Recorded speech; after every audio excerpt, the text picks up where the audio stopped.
Best wishes to all my viewers. Wherever you are, hope all are safe, secure, and doing well. Warm welcome to my YouTube channel. Saza Gabor said, "You never really know a man until you have divorced him."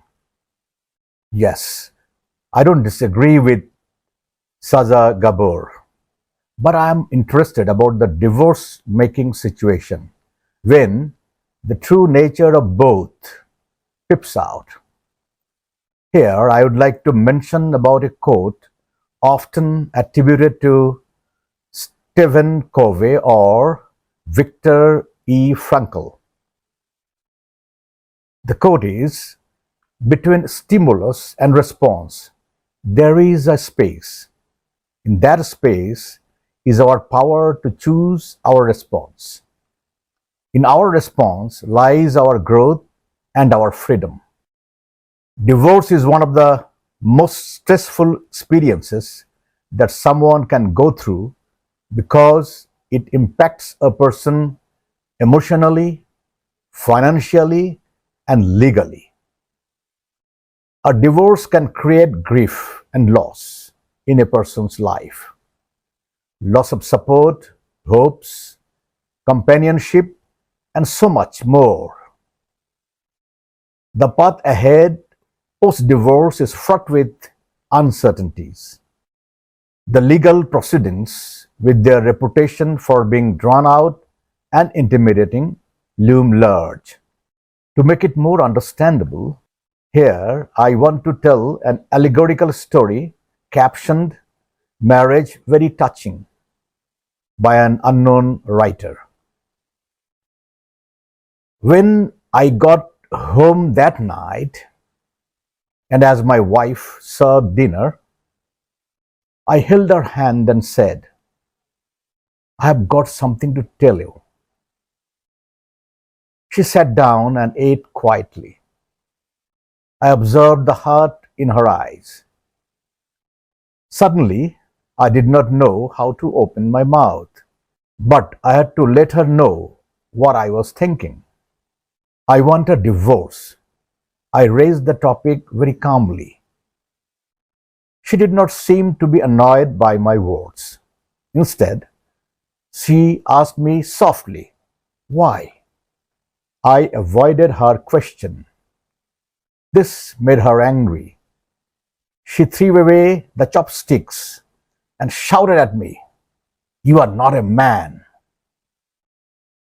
That night, we did not talk to each other. She was weeping. I knew she wanted to find out that what had happened to our marriage, but I could hardly give her a satisfactory answer. I had given my heart to another woman, Jane. I really did not love my wife anymore. I just pitied her, I felt. With a deep sense of guilt, I drafted a divorce agreement which stated that she could own our house, our car, and 30% of my company. She glanced at it and then tore it into pieces. The woman who spent 10 years of her life with me had become a stranger. I felt sorry for her wasted time, resources, and energy. But I could not take back what I had said, for I loved Jane so dearly. Finally, she cried loudly in front of me, which was what I had expected to see. To me, her cry was actually a kind of release. The idea of divorce, which had obsessed me for several weeks, seemed to be firmer and clearer now. The next day, I came home very late and found her writing something at the table. I did not have supper, but went straight to sleep. and fell asleep very fast because I was tired after an eventful day with Jane. When I woke up, she was still there at the table writing. I just did not care, so I turned over and was asleep again. In the morning, she presented her divorce conditions. She did not want anything from me, but needed a month's notice before the divorce. She requested that in that 1 month, we both struggle to live as normal a life as possible. Her reasons were simple. Our son had his exams in the month's time, and she did not want to disrupt him with our broken marriage. This was agreeable to me, but she had something more. She asked me to recall how I had carried her into our bridal room on our wedding day. She requested that every day for the month's duration, I carry her out of our bedroom to the front door every morning. I thought she was going crazy just to make our last days together bearable. I accepted her odd request. I told Jane about my wife's divorce conditions. She laughed loudly and thought it was absurd. No matter what tricks she applies, she has to face the divorce, Jane said scornfully. My wife and I had not had any body contact since my divorce intention was explicitly expressed to her. So, when I carried her out on the first day, we both appeared very clumsy. Our son clapped behind us. Daddy is holding Mummy in his arms. His words brought me a sense of pain. From the bedroom to the sitting room, then to the door, I walked over 10 meters with her in my arms. She closed her eyes and said softly, "Please don't tell our son about the divorce." And I nodded, feeling somewhat upset. I put her down outside the door. She went to wait for the bus to work. I drove alone to my office. On the second day, both of us acted much more easily. She leaned on my chest.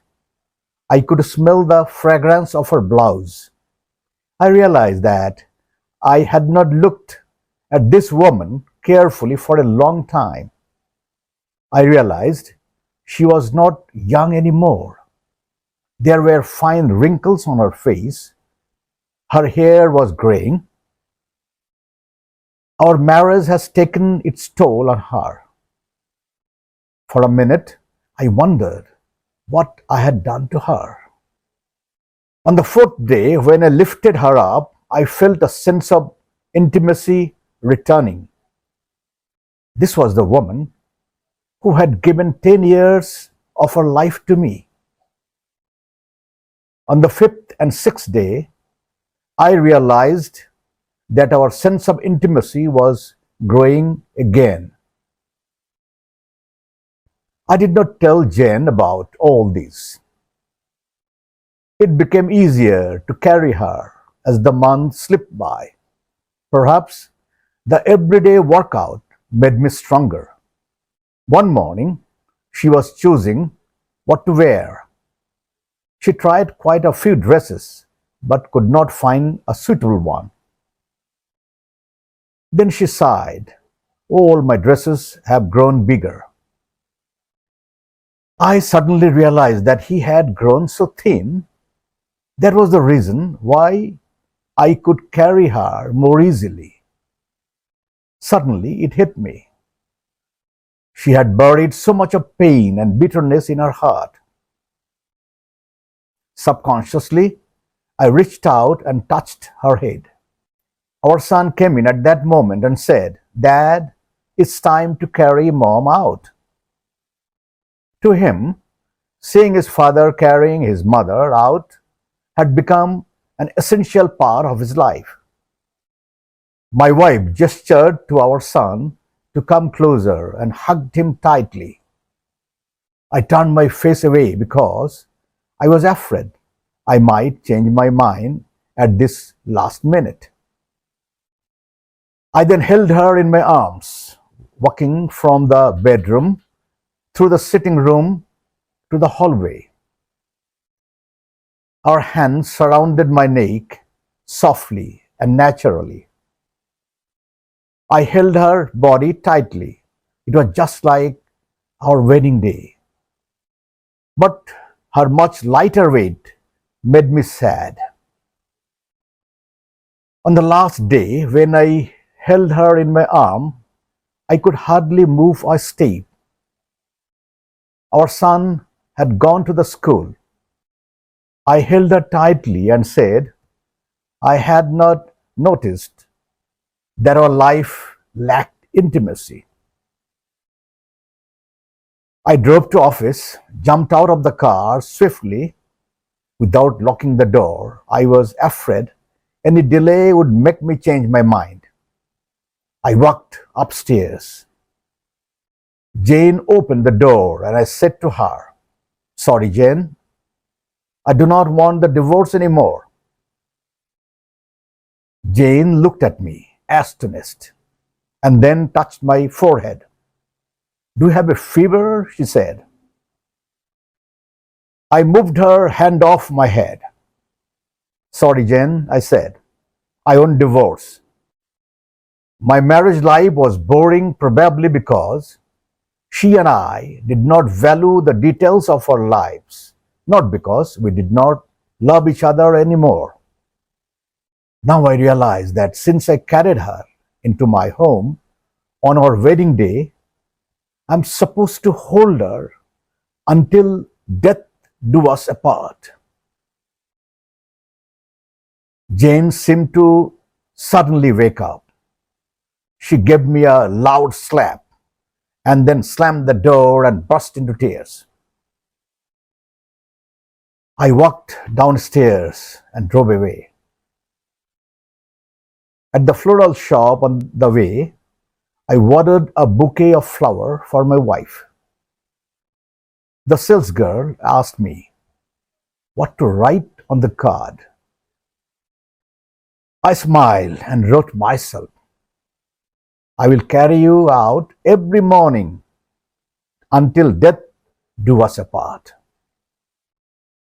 That evening, I arrived home, flowers in my hands, a smile on my face. I ran upstairs only to find my wife in the bed, dead.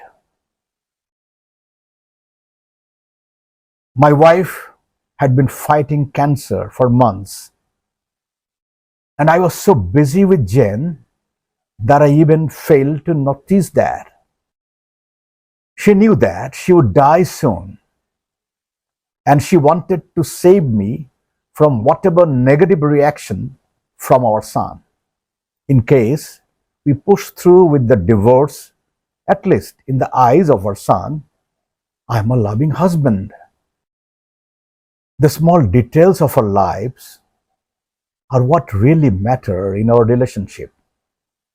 It's not the mansion, the car, property, the money in the bank. These create an environment conducive for happiness, but cannot give happiness in themselves. So find time to be your spouse's friend and do those little things for each other that build intimacy. There lies a difference of opinion whether a marriage is made in heaven or not. And that is not important to me. But love is eternal and all pervasive. Thanks for watching. Please react, comment, and subscribe my channel if you like. Wish you only the best. Thanks and gratitude. Humanity is human religion.